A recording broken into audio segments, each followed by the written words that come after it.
Hello guys, कैसे हैं आप लोग। आई होप आपकी प्रिपरेशन काफ़ी अच्छी चल रही होगी। सामान्य प्रबंधन वीडियो सीरीज का ये फोर्थ वीडियो है जिसमें हम नियोजन के कुछ अन्य पहलुओं की चर्चा इसमें करने वाले हैं। बढ़ने से पहले दोस्तों मैं आपको बताना चाहता हूँ हमारी ऑलरेडी 2 बुक मार्केट में आ चुकी हैं जो कि पटवारी को लेकर ही तैयार की गई हैं। इसमें जनरल मैनेजमेंट का कंप्लीट सिलेबस के अकॉर्डिंग जो है यहाँ पर सारे टॉपिक आपको मिल जाएंगे। ये जो बुक है हमारी हिंदी और इंग्लिश दोनों ही लैंग्वेज में है, तो आप कोशिश कीजिए कि जल्द से जल्द इसको परचेस कर लें। चाहे आप अपने नज़दीकी स्टोर से इसको खरीद सकते हैं या फिर ऑनलाइन स्टोर से भी इसको परचेस कर सकते हैं। इसके अलावा ये हमारा ऑफिशियल यूट्यूब चैनल है शैलेंद्र यादव ऑफिशियल। इस पर जाकर आप इसको सब्सक्राइब कर लीजिए जिससे जो भी हमारी एमपी एग्ज़ाम से रिलेटेड वीडियो आती हैं वो आपको यहाँ मिलती रहती हैं और आपके प्रिपरेशन में भी काफ़ी फ़ायदा होता है। इसके अलावा दोस्तों ये हमारा टेलीग्राम चैनल है शैलेंद्र यादव पीडीएफ, आप इसको भी जल्द से जल्द ज्वाइन कर लीजिए। इस पर हम रेगुलर बेसिस पे व्यापम के रिलेटेड जितने भी एग्ज़ाम आती हैं उसके इम्पोर्टेंट एमसीक्यूज पीडीएफ जो है रेगुलरली शेयर करते हैं, तो आप इस चैनल को भी। इसके अलावा ये हमारी वेबसाइट है shailendra-academy-learners.com, आप इस पर जाकर इसको सब्सक्राइब कर लीजिए, इस पर रजिस्ट्रेशन कर लीजिए। इस पर हम रेगुलरली टेस्ट सीरीज यहाँ पर अपलोड करते हैं। मात्र 50 रुपये के खर्च पर आप ये टेस्ट दे सकते हैं जिससे कि आपकी जो आगामी परीक्षा है उसमें आपकी प्रिपरेशन काफ़ी अच्छी हो जाती है और आपका जो भी एनालिसिस है वो भी आप कर पाते हैं।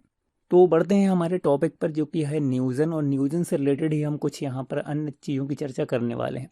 देखिए प्रीवियस जो हमारी क्लास थी उसमें भी हमने नियोजन के बारे में समझा था कि नियोजन यानी कि योजना क्या कहलाती हैं, उसकी क्या विशेषताएं होती हैं और उसके क्या अलग अलग पहलू होते हैं।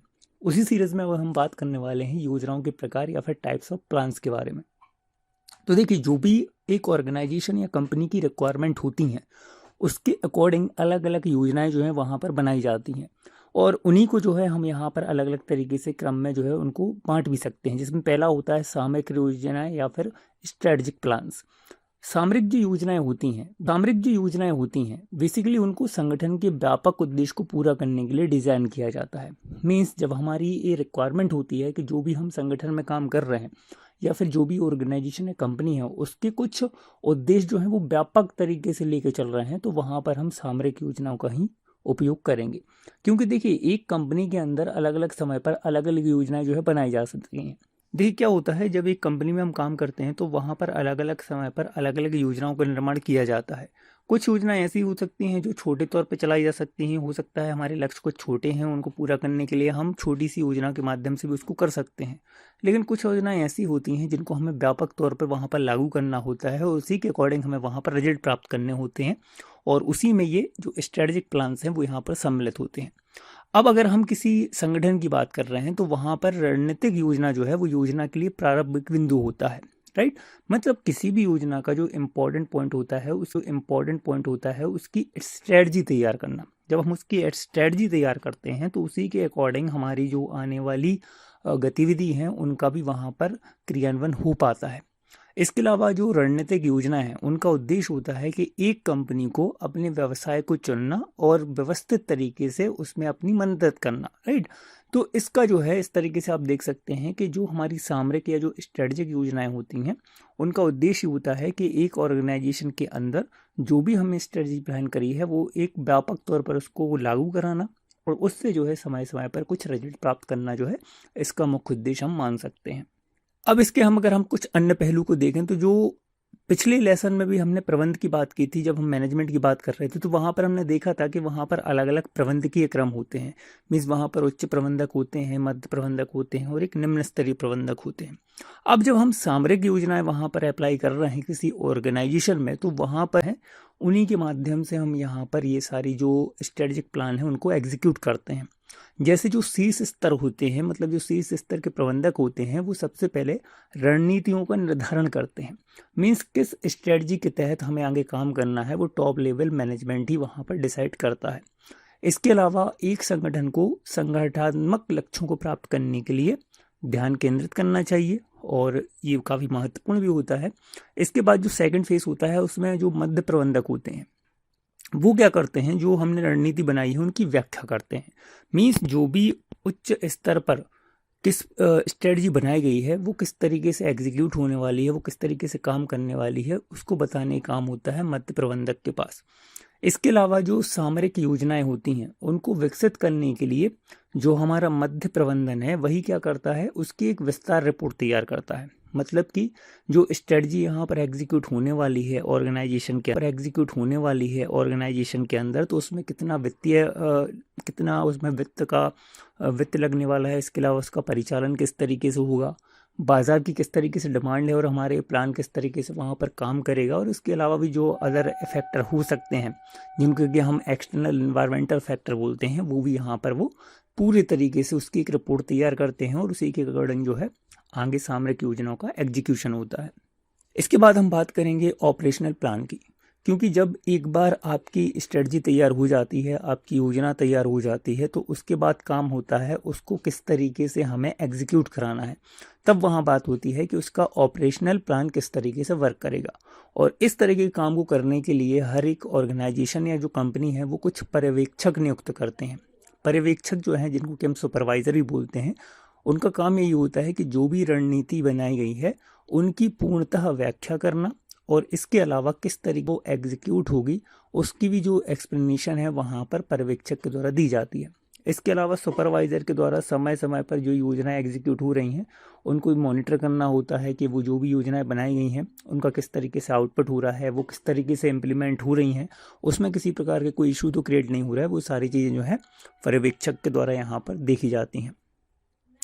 इसके अलावा पर्यवेक्षकों द्वारा नियोजन के उदाहरणों में कर्मचारियों के काम का समय निर्धारण और भविष्य के परिवर्तनों को पूरा करने के लिए कर्मचारी और संसाधनों की जरूरत की पहचान करना भी शामिल है। राइट, मीन्स अगर एक बार आपकी जो भी प्लानिंग हो चुकी है या जिस तरीके से आपने स्ट्रेटजी बनाई है उसके अकॉर्डिंग कितने कर्मचारियों की इसकी आवश्यकता है उसको पूरी करने के लिए, इसके अलावा कौन कौन से रिसोर्सेज की आवश्यकता है वहाँ पर, वो सारी चीज़ें जो है पर्यवेक्षक के द्वारा ही समय समय पर की जाती है। इसी में जो हमारा अदर टाइप है योजना का वो है लघु श्रेणी और लंबी दूरी की योजनाएं। क्योंकि देखिए जैसा कि हमने बताया कि हर एक ऑर्गेनाइजेशन के अलग अलग लक्ष्य होते हैं, तो उनको पूरा करने के लिए कई बार कुछ छोटी योजनाएं बनाई जाती हैं और कुछ लंबी योजनाओं का भी वहाँ पर सहारा लिया जाता है। और उसी में जो हमारी दो अलग अलग श्रेणी है, लघु श्रेणी और लंबी श्रेणी, तो इसमें क्या होता है कि जो योजना यहाँ पर तैयार की जाती हैं उसमें टाइम, जो समय है वो काफ़ी इम्पोर्टेंट फैक्टर होता है।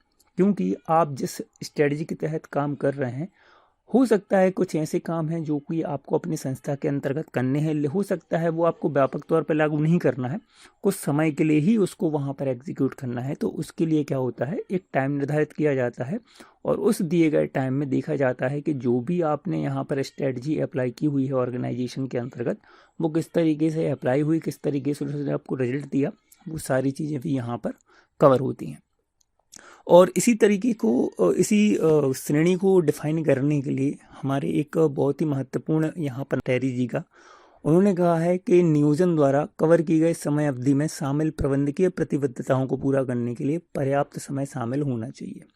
तो ये थ्योरी जो है वो जॉर्ज टेरी की है, जिसमें उन्होंने कहा है कि जो भी आपकी प्रबंधकीय प्रतिबद्धताएं हैं, राइट, मतलब कि जो आपने मैनेजरियल कमिटमेंट किए हुए हैं वहाँ पर, उसको पूरा करने के लिए एक पर्याप्त समय की वहाँ पर आवश्यकता होती है और उसी दिए गए समय अवधि में आपको जो कार्य हैं वो करने होते हैं। और वही जो काम है योजना या फिर जिसको हम नियोजन भी बोलते हैं, उसके द्वारा इसको आसानी से किया जा सकता है।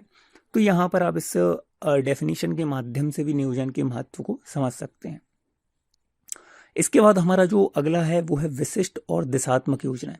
विशिष्ट योजनाएं बेसिकली एक इस प्रकार की योजनाएं होती हैं जो किसी ऑर्गेनाइजेशन के कुछ स्पेशल जो उद्देश्य हैं उनको पूरा करने के लिए ही बनाई जाती हैं। मतलब कि अगर किसी ऑर्गेनाइजेशन के कुछ स्पेसिफिक ऑब्जेक्टिव हैं तो उनको पूरा करने के लिए यहाँ पर विस्तार किया जाता है।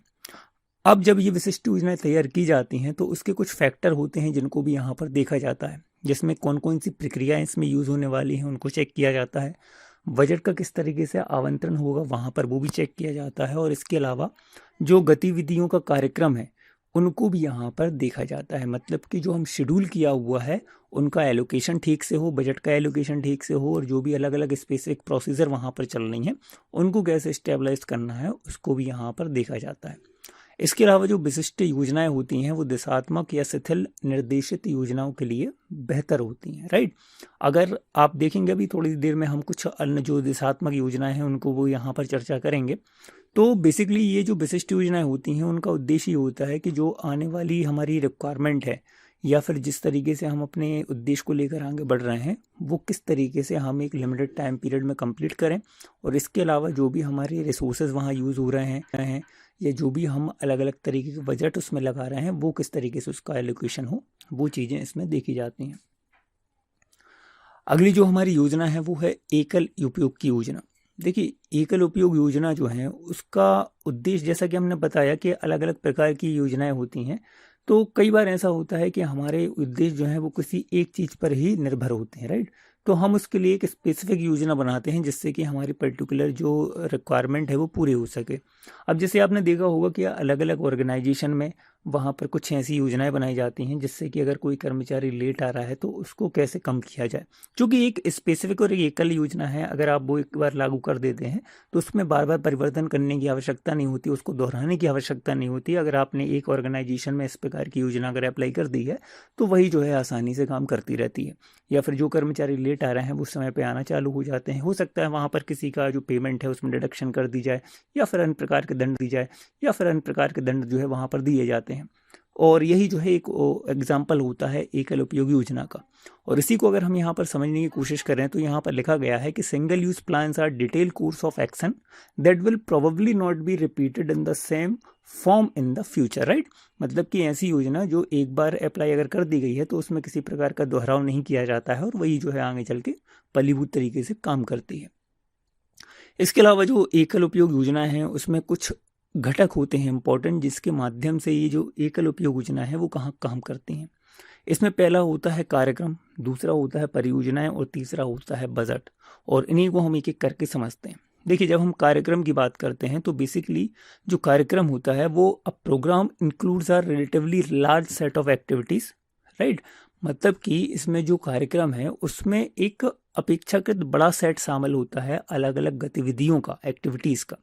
अब ये एक्टिविटीज़ कि अगर हम किसी खास उद्देश्य के लिए इस काम को कर रहे हैं तो उस तक पहुंचने के लिए जो भी महत्वपूर्ण चरण हैं उनको यहाँ पर शामिल करते हैं। इसके अलावा जो संगठन इकाई है उसको भी हम देखते हैं कि उसमें जितने भी सदस्य काम कर रहे हैं वो हर एक चरण में अपनी इन्वॉल्वमेंट दिखा रहे हैं या फिर नहीं। अगर वहाँ पर किसी प्रकार की कोई असुविधा हो रही है तो उसको भी वहाँ पर रिजॉल्व किया जाता है। इसके अलावा इसमें जितने भी चरण शामिल किए गए हैं उनका क्रम और समय का भी विशेष ध्यान रखा जाता है, क्योंकि कार्यक्रम जो है वो एक स्पेसिफिक टाइम पे किया जाने वाला टास्क होता है, राइट। और उसका उद्देश्य ये होता है कि जो योजना हमने बनाई है उसका भलीभूत जो है पूरी तरीके से वहाँ पर अप्लाई हो सके। अगला इसमें जो पॉइंट है वो है परियोजनाओं का। जैसे कि हमने कार्यक्रम की बात की तो परियोजना भी इसका एक छोटा सा अलग हिस्सा होता है किसी भी कार्यक्रम के अंतर्गत। और इसमें अगर आप देखेंगे तो जो प्रत्येक परियोजना है उसमें कार्य और समय के संबंध में सीमित गुंजाइश और अलग निर्देश शामिल होते हैं। मतलब कि यहाँ पर जब हम परियोजनाएं को तैयार करते हैं तो वहाँ पर कार्य और समय के बीच में जो संबंध है उसको काफ़ी ध्यान से रखा जाता है कि जो भी हमने किसी काम को करने के लिए समय निर्धारित किया है उसी के अकॉर्डिंग हमारी जो परियोजना है वो वहाँ पर काम कर रही है या फिर नहीं, इसको देखना होता है। और यदि वहाँ पर आवश्यकता है तो निर्देश भी वहाँ पर परियोजना के अंतर्गत दिए जाते हैं।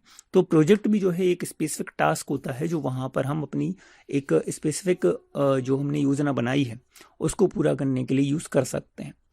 इसके बाद जो हमारा महत्वपूर्ण घटक इसमें होता है वो है बजट। और बजट बेसिकली एक निश्चित अवधि में जो अलग अलग गतिविधियां हो रही हैं उसमें जो हम वित्तीय संसाधन का उपयोग कर रहे हैं उसका विवरण जो है वहाँ पर तैयार किया जाता है। मीन्स जब भी हम किसी योजना को तैयार करेंगे और उसको जब अप्लाई करने जाएंगे तो स्वाभाविक है वहाँ पर कुछ ना कुछ खर्च शामिल हो जाएगा।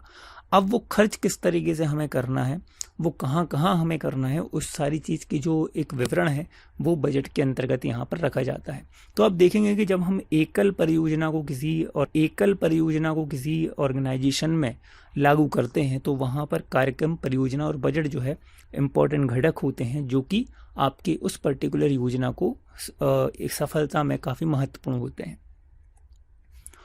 इसके बाद जो अगली योजना है वो है स्थायी योजना। स्थायी योजना का मतलब ये होता है कि जब कोई ऑर्गेनाइजेशन या फिर कंपनी या फिर कोई व्यवसायिक संगठन अपने संगठन के अंतर्गत कोई ऐसी योजना तैयार करता है जो लाइफ टाइम वहाँ पर काम कर सके, वो एक स्थायी योजना के तहत काम करती है। अब जब हम स्थायी योजना की बात कर रहे हैं और ये पता है कि वो योजना हमेशा ही संगठन में काम करेगी तो उसके लिए हमें कुछ नीतियाँ तैयार करनी होती हैं, मतलब कुछ पॉलिसीज़ बनानी होती हैं जिसके अकॉर्डिंग जो हमने नियोजन तैयार किया हुआ है वो आगे वर्क कर पाता है। अब यहाँ पर अगर हम नीति की बात करें तो नीति एक सामान्य कथन है जिसे आवर्ती स्थितियों में कर्मचारियों के कार्यों का मार्गदर्शन करने के लिए डिजाइन किया जाता है। मतलब कि जितने भी कर्मचारी हमारी एक उनका एक उचित तरीके से उनको गाइडलाइंस देने के लिए, उनको किसी तरीके से उनको सारी जानकारी देने के लिए, मार्गदर्शन करने के लिए जो है हम यहाँ पर नीतियों का निर्माण करते हैं। और नीतियाँ जो है वो दिशा निर्देशक भी होती हैं, मतलब कि किस तरीके से हमें आगे काम करना है वो सारी गाइडलाइन जो है वो नीतियों में शामिल होती है। और इसके अलावा नीतियाँ जो हैं आमतौर पर संगठन के शीर्ष प्रबंधकों द्वारा औपचारिक और जानबूझकर स्थापित की जाती हैं, राइट। मतलब कि जब हम एक ऑर्गेनाइजेशन में काम करते हैं और हमें पता होता है कि हमें किन किन उद्देश्यों या लक्ष्यों को प्राप्त करना है, तो उसके अकॉर्डिंग समय समय पे जो नीतियाँ बनती हैं, तो उसमें जितना भी प्रबंधक समूह होता है वो उसमें जो भी औपचारिकताएं इंक्लूड करता है वो जो है काफ़ी महत्वपूर्ण होती हैं और उसी के अकॉर्डिंग जो है आगे के लक्ष्य उनको प्राप्त होते हैं। अब अगर दोस्तों हम यहाँ पर बात करें इसके कुछ महत्वपूर्ण घटकों की, तो इसमें पहला जो होता है वो है प्रक्रिया। मीन्स प्रोसेस किस तरीके से यहाँ पर काम करने वाली है, राइट। क्योंकि ये एक स्थायी योजना है और स्थायी योजना के अंतर्गत आपको पता है कि अगर आपको एक लंबे टाइम तक उस योजना को क्रियान्वित करना है तो उसके लिए कुछ प्रोसेस भी काम करेगी।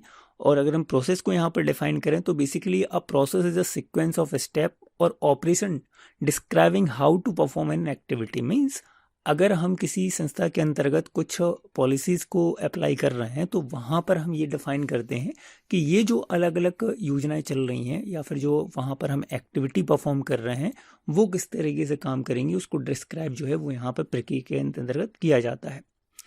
अगला जो इम्पोर्टेंट फैक्ट है वो है नियम का।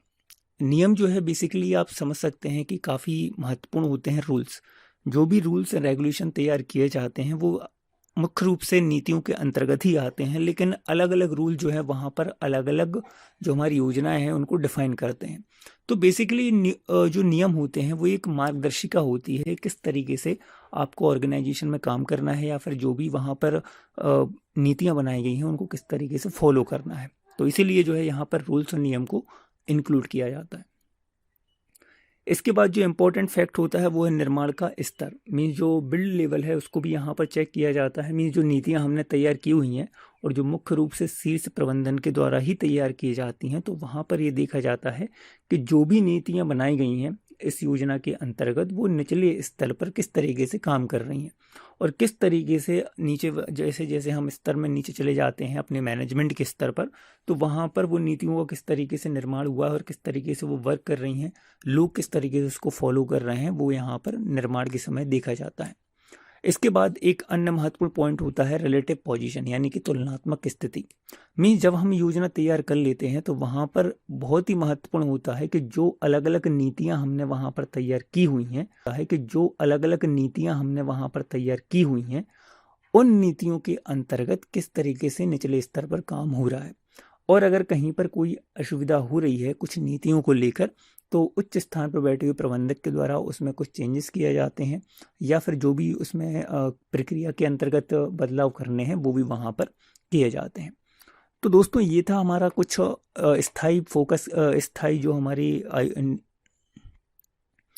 तो दोस्तों इसमें हमने स्थायी जो योजना है उसके अंतर्गत महत्वपूर्ण पॉइंटों को देखा। अब उसी में एक अन्य जो एरिया है वो है फोकस क्षेत्र। मतलब कि जब हमने नीति का निर्माण एक बार हम कर लेते हैं तो वहाँ पर सबसे महत्वपूर्ण ये होता है कि ये जो नीतियाँ बनाई गई हैं उसका परिचालन कैसे होगा और इसके अलावा उसमें किस किस प्रकार के एडमिनिस्ट्रेटिव एस्पेक्ट हैं उनको भी वहाँ पर चेक किया जाता है। तो वो हमारे मुख्य रूप से फोकस क्षेत्र होते हैं। इसके बाद जो अन्य क्षेत्र होता है वो है निर्देशों का विवरण करना। मीन्स जो भी नीति से लोगों के द्वारा एग्जीक्यूट किए जा रहे हैं और किस तरीके से उनका आने वाले समय में डिसीजन करने में किस तरीके से वो काम आ रही हैं उनको भी यहाँ पर देखा जाता है। तो ये कुछ महत्वपूर्ण पॉइंट थे जो कि आपकी स्थायी योजना के अंतर्गत शामिल होते हैं और इस जो वीडियो सीरीज है उसमें हमने कुछ महत्वपूर्ण योजनाओं के बारे में बात की हुई है। तो दोस्तों आई होप आपको हमारी ये वीडियो पसंद आई होगी। इसके अलावा जाने से पहले मैं आपको बताना चाहता हूँ शैलेंद्र यादव PDF ये हमारा टेलीग्राम चैनल है, आप इसको भी ज्वाइन कर लीजिए। इस पे यहाँ पर रेगुलरली टेस्ट सीरीज नोट्स और जो वीडियो हैं वो भी यहाँ पर डाली जाती हैं। इसके साथ साथ मेंस राइटिंग या फिर जो टेस्ट सीरीज वैल्यूशन है वो भी यहाँ पर किया जाता है। तो आई होप दोस्तों आपको हमारी वीडियो पसंद आई होगी। Thank you.